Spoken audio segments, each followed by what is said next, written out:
আসসালামু আলাইকুম। কেমন আছেন সবাই? আশা করি আপনারা সবাই পরিবার পরিজন নিয়ে ভালো আছেন, সুস্থ আছেন। আলহামদুলিল্লাহ আমিও আমার পরিবারের সবাইকে নিয়ে ভালো আছি। আজকে আরেকটি নতুন ভিডিও নিয়ে চলে আসলাম আপনাদের মাঝে। আশা করি আজকের ভিডিওটি আপনাদের ভালো লাগবে। আজকের ভিডিওটি আমি ফজরের নামাজের পর থেকেই শুরু করে দিয়েছি। সকালে নাস্তা বানানো দিয়ে আজকে ভিডিওটা অন করেছি। আজকে আমি অফ ক্যামেরায় কিন্তু চাটা বানিয়ে নিয়েছি, তারপরে বাচ্চাদের জন্য ডিম সিদ্ধ করে নিয়েছি। এখন আমি শুধু আপনাদের সাথে শেয়ার করতেছি, রুটিগুলো ভেজে নিচ্ছি।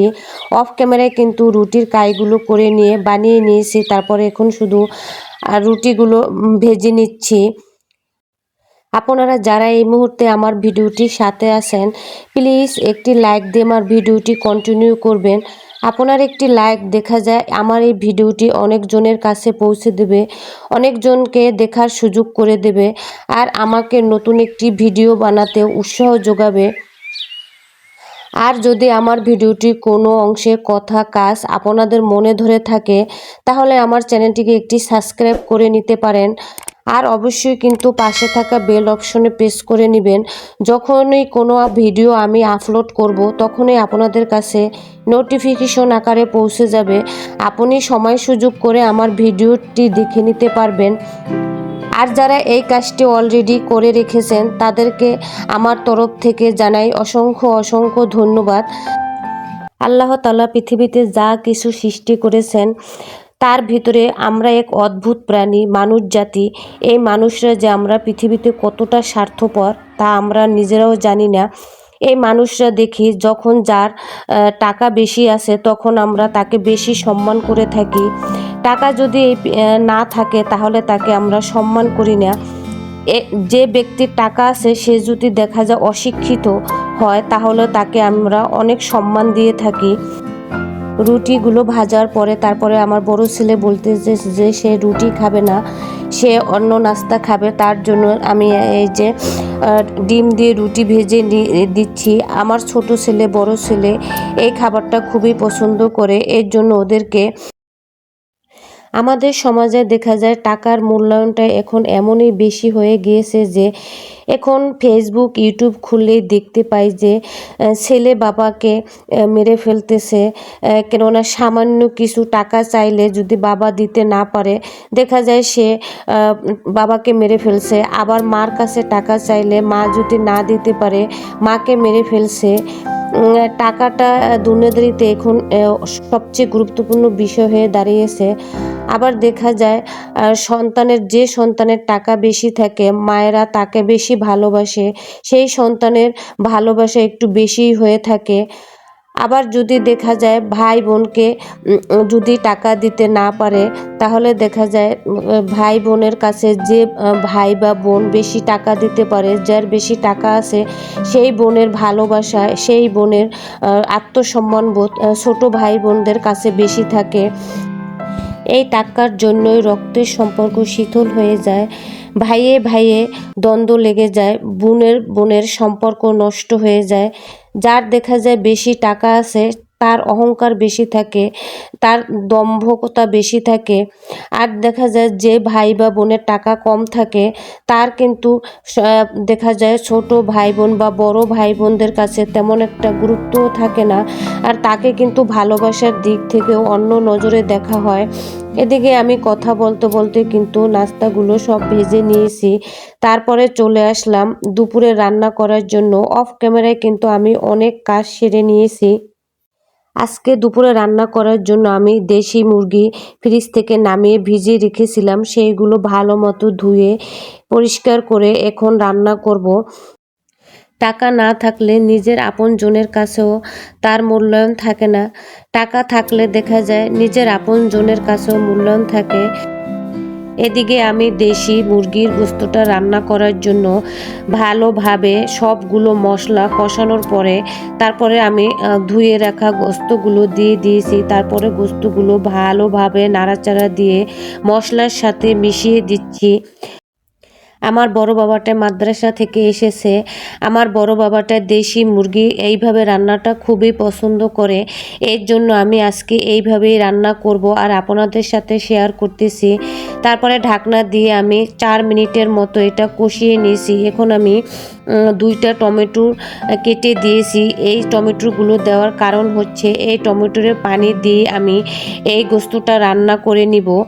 এখন আমি টমেটোগুলো দিয়ে একটু নাড়াচাড়া দিয়ে তারপরে আবার ঢাকনা দিয়ে ঢেকে দিব।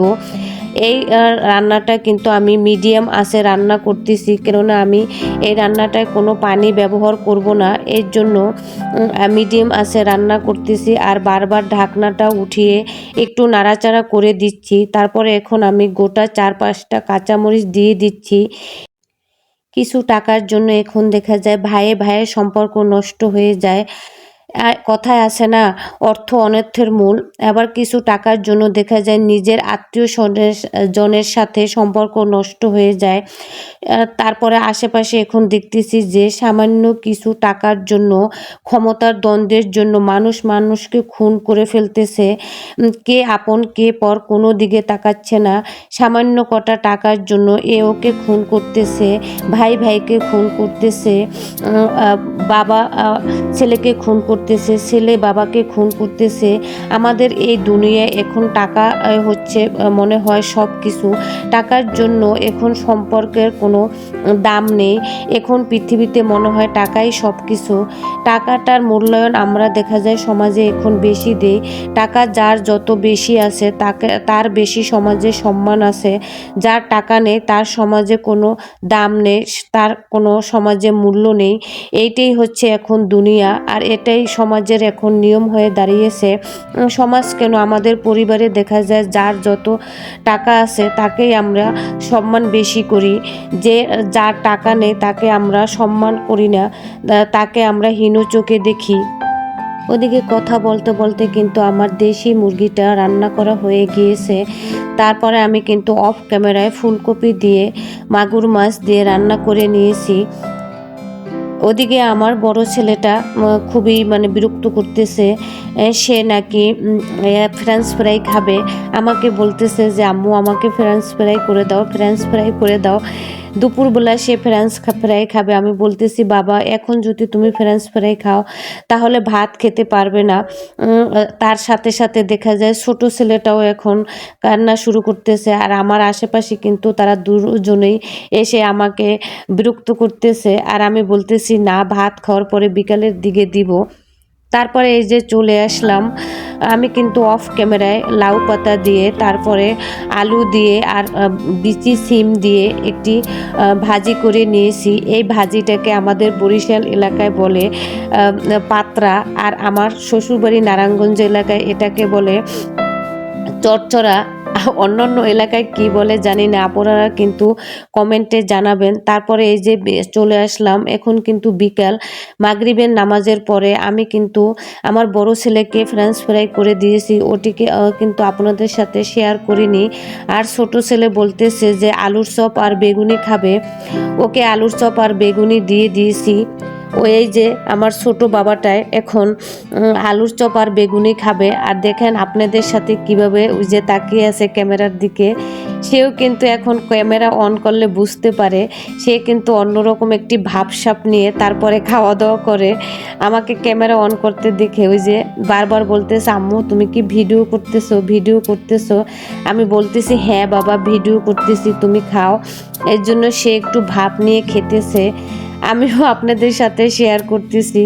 আর আমার ছোট বাবাটাই কিন্তু এখন পড়াতে বসানোর আগে সে প্রতিদিন একটা না একটা বায়না করে। আর প্রতিদিন আমি তাকে পড়াতে বসানোর আগে তার পছন্দের খাবার বানিয়ে তাকে খেতে দেই। খাওয়া দাওয়া শেষ করে তারপরে সে পড়তে বসে। এইটা তার নিত্য রুটিন হয়ে দাঁড়িয়েছে। গতকালকে আবার বলতেছে যে আম্মু আগামীকালকে কিন্তু তুমি আমাকে বার্গার বানিয়ে খাওয়াবে। আমি বললাম হ্যাঁ আচ্ছা ঠিক আছে। আজকে এই পর্যন্তই। আপনারা সবাই ভালো থাকবেন, সুস্থ থাকবেন। আল্লাহ হাফিজ।